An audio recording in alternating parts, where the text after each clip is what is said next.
The old man confidently hit on the girl, leaving her speechless, almost as if he had escaped from a mental hospital. Though he embarrassed himself before the girl, his wish came true worth it. The teacher hoped to see his younger self one last time while on his deathbed, and that was his wish. The teacher's wish, the teacher's wish, the teacher's wish, shall we sing about it? The teacher's wish, the teacher's wish, the teacher's wish, let's give it another go. The teacher's wish was to see his young love again, making him feel like he had no regrets in this life. Next up is helping the little boy, whose wish is super simple, just wants to watch an anime movie with Wen. Talk about adorable. They met that nurse from last year here, what a coincidence. She's with her brother watching a movie. Wan musters up the courage to apologize. Zhu says she didn't think much of it, and suddenly her brother is ready to bolt. But the little boy isn't leaving just yet. He spots the lollipop in her hand, wondering if it's $10 for candy from heaven. $120 a pop, it's showtime. The little boy sat in the front row, giggling at an anime he had never seen before, while Z in the back couldn't help but wonder why Wan was acting so childlike. The greasy guy from yesterday was somehow transformed. After the movie, while Z went to the restroom, the little boy surprisingly threatened her brother. Just then, Z walked back in and caught them, leaving Wen utterly embarrassed. To save face, he decides to buy a giant fish candy for the goddess brother, only to have the little boy counterattack with a gimme. Sue thought he was so fickle and didn't want to deal with him anymore, but Wan decided to follow the siblings for some noodle fun. Although she made a spectacle of herself by downing 5 bowls, it impressed Seu's brother.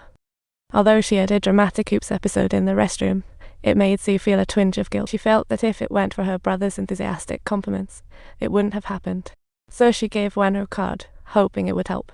As a result, they became friends, marking Wan's biggest win while fulfilling the boy's wish.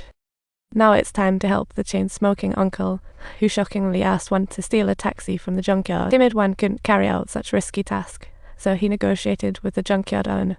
The uncle possessed Wan and drove off in a car older than both of them combined. Unfortunately, they crashed on the way to the beach. His wish is to ride again in his trusty old friend by the sea. Soon they arrived at their destination, the beach, making this Wan's first real encounter with the ocean. As they stood on the beach, the uncle asked Wan why he ever considered suicide. Wan sighed, explaining he was an orphan with no love or care in his life, struggling each day, uncertain of his existence as Mine. The uncle suggested he find someone to love and start a family. That way, had to have someone who cared and could lean on. This advice made Wan think of Zhu. He felt that being with her could be a great thing. Just as he was deeply engrossed in his daydream, the uncle suddenly took off his clothes, intending to use his body to experience the ocean water. Wan resisted, as he couldn't swim, but the uncle confidently dove in, acting just like a father. With unreserved swimming tips, the uncle's presence flooded Wan's heart with feelings had never known. Meanwhile, the other 3 spirits arrived at the beach, watching the 2 swim freely, causing one grandma to shed a tear. They rode back home together like a happy family. With these spirits around, Wan began to feel more optimistic. One day, he asked the uncle to take him to buy some old tapes, planning to enjoy them together. But on the way back, the decrepit taxi caught the cops' attention, resulting in Wan being taken to the station for driving without a license. The 2 chatted freely, unbothered, while outsiders saw them as mentally ill. In the end, Wan pulled out the card Zhu had given him, hoping she'd bail him out. After making the phone call and waiting until evening, he still didn't see her show up. A sense of loss began to creep into Wan's heart, and he continued to mockingly reflect on the persona he had set for himself. Unbeknownst to him, Zhu had been eavesdropping all along.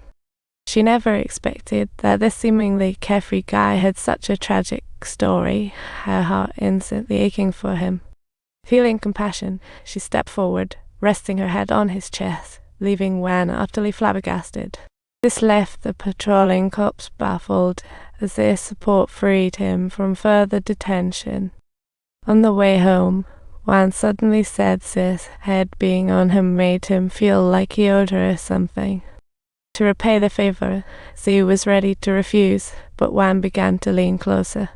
Everything around them froze, the only sound being his racing heart, igniting new feelings within. The next day, Wan found the emotional deity asking if he had any unfulfilled wishes. He said he just wanted to cook dinner for everyone.